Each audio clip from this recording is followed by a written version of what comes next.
$66.95 for a baked potato. Unless this dish includes a lap dance by the server and the tater, I ain't shelling out 3 Ben Franklins.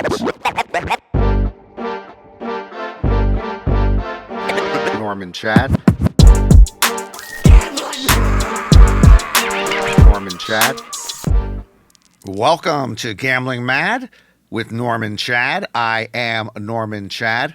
Coming up on the program today, why is sports betting legal and online poker not?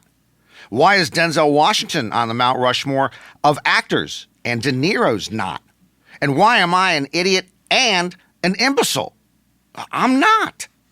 Gambling Mad, as always, brought to you by Fritos, picked fresh off of Central California trees every morning, delivered directly to your local retailer every afternoon. And by the refreshing taste of Fresca. Fritos and Fresca. It's a meal. When I moved to Los Angeles half a lifetime ago, Southwest Airlines became my lifeline. Today, I must say goodbye to Southwest. Not completely, but we have gone from BFFs to I'll see ya when I see ya. This year, Southwest will finally charge most customers for checked bags, marking the final stage from the old Southwest to the new Southwest. The only thing I ever hated about Southwest was its cattle call boarding process. But Southwest was the great equalizer. All coach, no upgrades, and of course, incredibly expensive. If you're on a budget, this was the place to be. The first year I moved to LA, I saw Jimmy J.J. Walker from the 1970s hit sitcom Good Times on a Southwest flight. Dynamite. But the first thought that leapt to mind was not, man, that's Jimmy Walker. No, it was, damn, J.J. Walker's career has really gone into the dumpster. What's he doing on a Southwest flight with me? But how good was Southwest at its best? Check bags fly for free. Free drink coupons. Low fares. A great on-time record. They pull into the gate and the doors open almost instantly. And plus, you got bad jokes from the flight attendants. Southwest's frequent flyer program operated by flights flown, not mileage flown. 8 round-trip flights earned you a free one. And they had an unbelievable promotion for several years. If you booked online, you got double credit. So for 4 round trips, just 4 round trips from, say, Los Angeles to Las Vegas, and that might cost you just $400 total for all those trips if you book them early enough. For those 4 round trips, you got a free ticket anywhere in the USA. When the founder of Southwest, Herb Kelleher, passed away in 2019, Southwest regulars knew dark clouds were on the horizon. Change was a-coming, and none of this change was going to be customer-friendly. Many of the fares increased. The drink coupons disappeared. The frequent flyer program switched to miles flown. Even the flight attendant jokes got worse. And now, bags don't fly free on Southwest anymore. They also finally are going this year to assigned seating, which I prefer, but Southwest will use it as a revenue generator, charging more for priority seating. So I wave a fond farewell to Southwest. Bye-bye. Bye-bye. And I'll just see you when I need you. You know, I'm going to miss those LA to Las Vegas flights. They were a party bus. I used to hand out drink coupons to my fellow passengers, like Trump throwing out rolls of paper towels to hurricane victims in Puerto Rico. I was the man. Now I'm just another Shamil on Delta. You're fired. Actually, you know, my fondest memories of Southwest when I moved out west in the 1990s, I was between marriages, common occurrence. I didn't know anybody. I had no social life. I would take the last flight out from Los Angeles to Las Vegas at night, like at 10:30, 11 o'clock night, get in around midnight. And then I would play blackjack all night long and take the first flight back to LA at 6 in the morning. I'd be back in my bed by 7:30, and I would sleep the rest of the morning and the afternoon. It was so much fun to do that overnight. And when I won, the greatest thing about Las Vegas then, about an hour before my flight, I had to go to my flight. I go over to the Barbary Coast. They had like a $2.99 steak and egg junior breakfast with hash browns and toast and coffee. $2.99. You lived like a king back then. And then I'd go to the airport. On the other hand, once in a while, when I lost, I would lose my whole roll. And I have to say, the saddest sight in gaming is you got about 2 hours to kill before you go back to the airport to go home, and you got a $20 bill.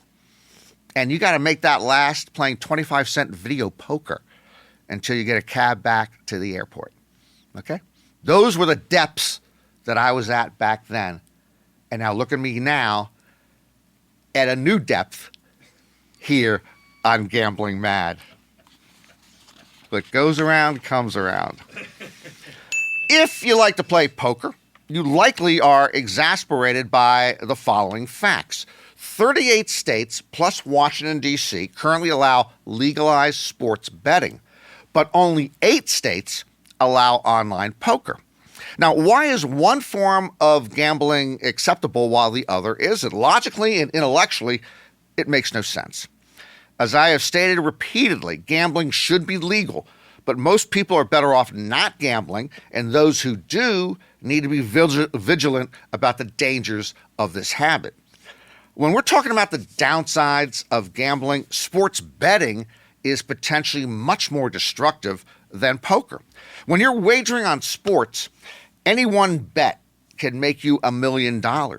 Any one bet can get you back to even.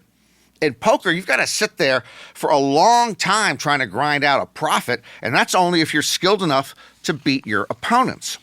Sports betting is the much more harmful vice. Sports betting holds out the hope of a pot of gold at the end of the rainbow. It's just one phone call or a click of a button on your smartphone, and your money is in play. That pot of gold, though, is more mirage than reality. Sports betting is much more habit-forming and addictive than playing poker. But most states allow you to bet on games, and most states don't allow you to play online poker. It's odd. I understand when communities are opposed to casinos or card rooms because they associate crime and drugs and other nefarious activity with that type of business. But there is no physical property, there's no neighborhood being violated when it comes to online poker. People just play from the comfort of their home, or their office. It doesn't bring an uptick of bad elements into the community. It's a bad deal if you like to play online poker. Only 8 states nationwide allow it legally. Now, I live in California, perhaps the libertarian free spirit capital of America, and we don't have legalized sports betting or online poker. But that's another story for another day, involving one of the state's most powerful, moneyed political lobbies, the tribal casinos, protecting their massive revenue flow. I don't mind. I just go bowling. I gamble a little there, 10 cents a pin, 25 cents a pin. I find a mark. Older man doesn't know what he's doing. Pays for my games. Let us check in on my March Madness gambling advice. If you Google the words idiot, imbecile, and moron together, you'll discover there is a pecking order there. Don't Google them right now. I cannot afford to lose a single viewer or listener. But considering I took St. John's at plus 650 to make the Final Four, and I took St. Mary's at plus 2,500 to make the Final Four, well, it's safe to say I am an idiot, an imbecile, and a moron rolled into one. St. John's and St. Mary's each lost in the second round, so sue me. No more March Madness picks from me at the moment. The less I bet, the less you lose. That's our gambling mad credo and guarantee. Anyway, later on, after we are done here on the podcast, Go ahead and Google idiot, imbecile, and moron, and you'll find an article online explaining to you which of those three is actually the lowest on the totem pole. Any guesses out there? Which one do you think is the worst of the three? Idiot, imbecile, or moron? We have a guess? We don't have a guess. Imbecile. Idiots. What'd you say? Imbecile. I'm not going to tell you. You got to look it up. Idiot, imbecile, moron. One is stupider, and another one's less stupid. And I qualify for all three. Now, I don't care about Tiger Woods' personal life. But here's the thing. Tiger went on to X and Instagram this week, announced his relationship with Vanessa Trump, Donald Trump Jr.'s ex-wife, posted 2 photos of the couple together, and wrote, "At this point, we would appreciate privacy for all those close to our heart." Okay, let me see if I understand this line of thinking. Publicly announce to your 6.5 million ex-followers that you are in a relationship many of them might not even been aware of, and then ask everyone to please respect the private nature of your relationship. Frankly, Tiger has now left me no choice but to hound him and Vanessa night and day. I never would have thought of doing this until he brought it up. It reminds me when we were kids. When my parents went out for a little while, my father would tell my siblings and me not to play with the electricity. Why would I?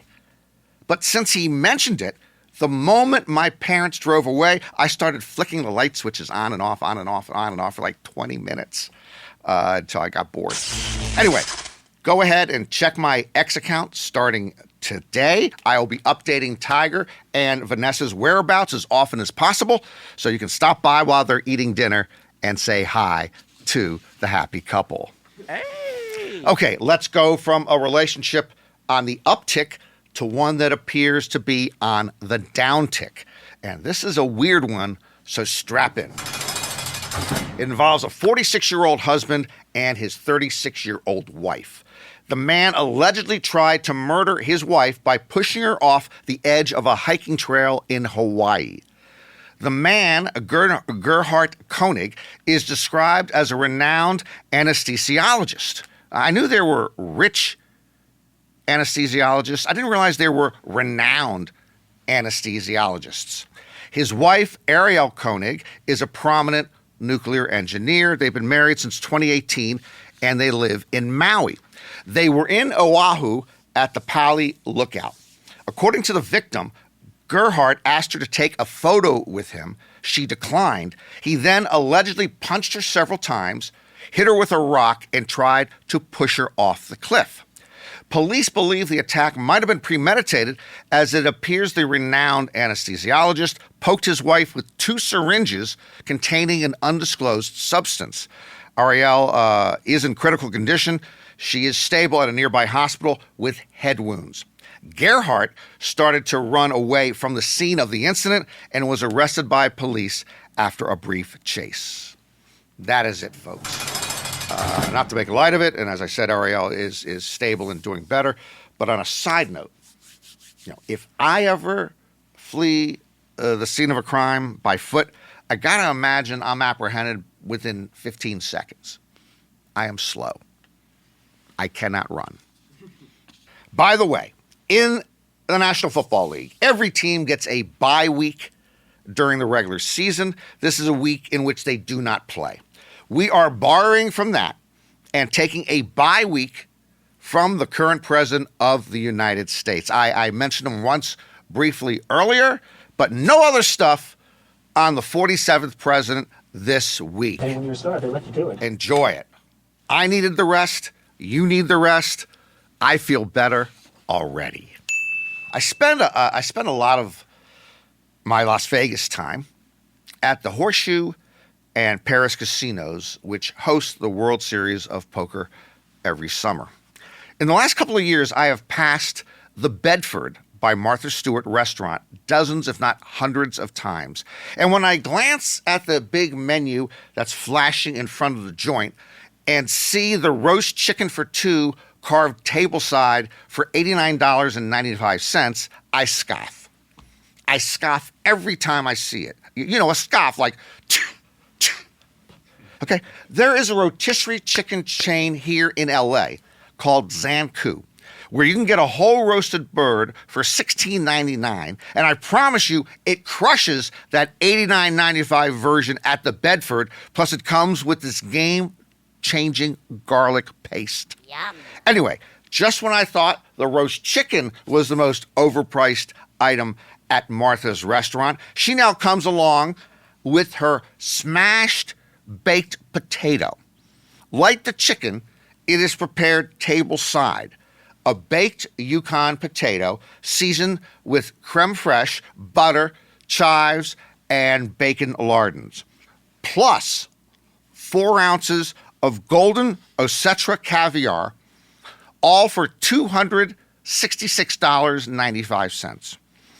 I am assuming the caviar drives up the price here. That's $266.95 for a baked potato. Unless this dish includes a lap dance by the server and the tater, I ain't shelling out 3 Ben Franklins. It's a potato. We have talked a lot lately of Las Vegas's mad grab for more cash from its now very suspecting visitors. They are reaching into all of our pockets for all of our change. You know, as I've mentioned before, it starts with the resort fee and the parking. That's about $75 a day on top of your hotel room rate. And it's actually more if you take your car to other casino properties, which you often do, and then you're going to just pay more parking fees. I just spent the last several days in Las Vegas and was struck again by the insane cost for the simplest of items. Take your basic fast food burger. At the Horseshoe and Paris casinos, if you go to Bobby Flay's Bobby's Burger, or you go to Johnny Rockets, a burger, french fries, and a soft drink is $30. They're good burgers, but it is a friggin' burger, fries, and a drink for $30. Now, if you decide you want to sit down in a real restaurant, in a casual restaurant there, like Cafe Americano or Guy Fieri's Flavor Town Kitchen, otherwise known as Forgettable Kitchen, a not as good burger, fries, and a soda will go for $40 with tip. $40. I mean, let me show you. This is $40, gone like a fart in the wind. Then there is the most American of foods, pizza. My friends at casino.org turned me on to pinup pizza at Planet Hollywood. A single slice of cheese pizza, $12.99. The whole pizza, $79.99. Which makes the whole pepperoni pizza look like a bargain at $84.99. Think about that. $85 for a pizza plus tax, and if you tip even minimally, you have reached $100. I just feel like handing them my credit card, to serve as a $5,000 retainer so I can eat there comfortably every day for the next month. It is Mount Rushmore time. This week, it's the Mount Rushmore of Hollywood film actors. Down the road, we will have the Mount Rushmore of film actresses. But these are impossible Mount Rushmores. It's not like the Mount Rushmore of soft drinks, where something like Coca-Cola is a stone cold mortal lock, or the Mount Rushmore of old school snacks, where Fritos and Ruffles are automatics. There are dozens and dozens of actors who could occupy this Mount Rushmore. I simply don't want to pick 4. It's impossible. But I am paid to promote Mount Rushmore. So promote Mount Rushmore I must. What I'm going to do is this. I am simply picking 4 of my personal favorite actors. I assume a lot of you are going to disagree with my choices, but I don't give a damn what you think. All right, let's do it. The Mount Rushmore of Hollywood film actors. Marlon Brando. He's Marlon Brando. No one else is. He's the greatest American film actor ever. End of story. Many of you know him from The Godfather, but you should reach back and watch On the Waterfront. Yeah. It's in black and white. And yeah, it was before you were born, but it was worth it, okay? Go watch it. Hey, it was made even before I was born, and I watched it, you punks. Humphrey Bogart, Bogey. Another black and white sensation. He gets onto my Mount Rushmore alone off of Casablanca in 1942. There are more quotable lines in Casablanca than in all the Rocky films and Fast and Furious films combined. Next, Denzel Washington. Denzel is one of the finest of his generation, but he holds a really special place in my heart for his TV work before he became famous. It was the early and mid 1980s. He was on an NBC medical drama called St. Elsewhere. I'll put St. Elsewhere up against any doctor show before or after. The show had an incredibly large and talented ensemble cast. Denzel didn't even really shine on it that much, but he was the one who became the biggest star in the years that followed. So I get to watch Denzel pretty much as an acting toddler 45 years ago. It was sort of like watching Shohei Ohtani when he played T-ball. Who knew? Denzel and Shohei both dominate their professions. Finally, Paul Newman. I'm just going to list a dozen of his better films and let it stand right there. The Long Hot Summer, Cat on a Hot Tin Roof, The Hustler, HUD, Cool Hand Luke, Butch Cassidy and the Sundance Kid, The Sting, Slapshot, Absent of Malice, The Verdict, The Color of Money, Road to Perdition. There you have it, folks. Your Mount Rushmore of Hollywood film actors: Marlon Brando, Humphrey Bogart, Denzel Washington, and Paul Newman. Now, as a postscript, I must apologize to one Robert De Niro. At one point, De Niro was my favorite film actor of all time, but something happened. There's a huge difference between his work in the final 25 years of the 20th century and his work in the first 25 years of the 21st century. What exactly happened? We'll get to that in a moment. In the 20th century, we're talking him just acting lights out in The Godfather Part 2, Taxi Driver, 1900, New York, New York, The Deer Hunter, Raging Bull, Once Upon a Time in America, The Untouchables, Midnight Run, Goodfellas, A Bronx Tale. He used to pick his projects carefully, and he would make maybe one film a year. So what happened? Meet the Parents is what happened, so help me God. Meet the Parents. Meet the Fockers. Little Fockers. Are you kidding me? It appears he suddenly needed money because he started making movies every 15 minutes. In the last 25 years, De Niro has starred in 55 films. Plus, he has those unfortunate Saturday Night Live appearances as Robert Mueller. And I'm guessing Meet the Focker Grandparents is just around the corner. Before we wrap up, I'm going to say this one time and one time only. I am tired of rewards programs, supermarkets, drugstores, pet food, coffee shops, fitness clubs. If they really want to reward us, lower your prices. Or at least offer the same price to all your customers without having to show a rewards card or type in a phone number or say the magic word that gets you through the secret door. Grocery chains are the worst. There are rewards card deals. There are digital-only coupons downloaded from your smartphone. There are items that are only discounted if you buy 4 or more. There are items that are limited to only 4 if you want the lower price. It's one big, unsavory 3-card Monty shell game. And how about the airlines? They have their own set of rules. It's their world. It's their ball. It's all in the fine print. We can decide your points expire if we wish. We can suspend the frequent flyer program anytime. We can sleep with your husband or wife and take custody of your firstborn. I am done with rewards programs. In fact, I have come to realize that virtue is its own reward. That'll do it for another edition of Gambling Mad with Norm and Chad.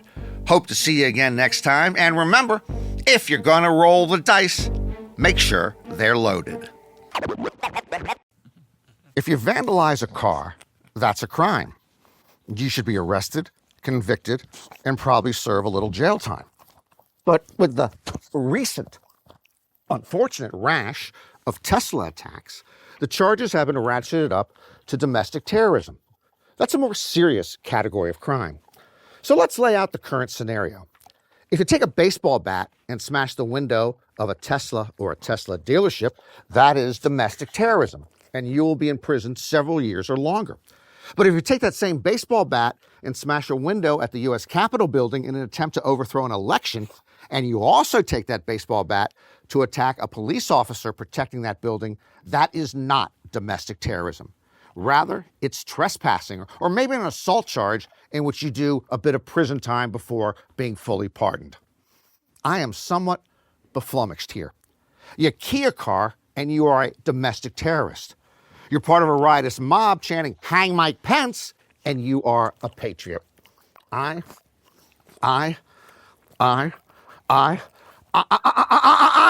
am going gambling mad!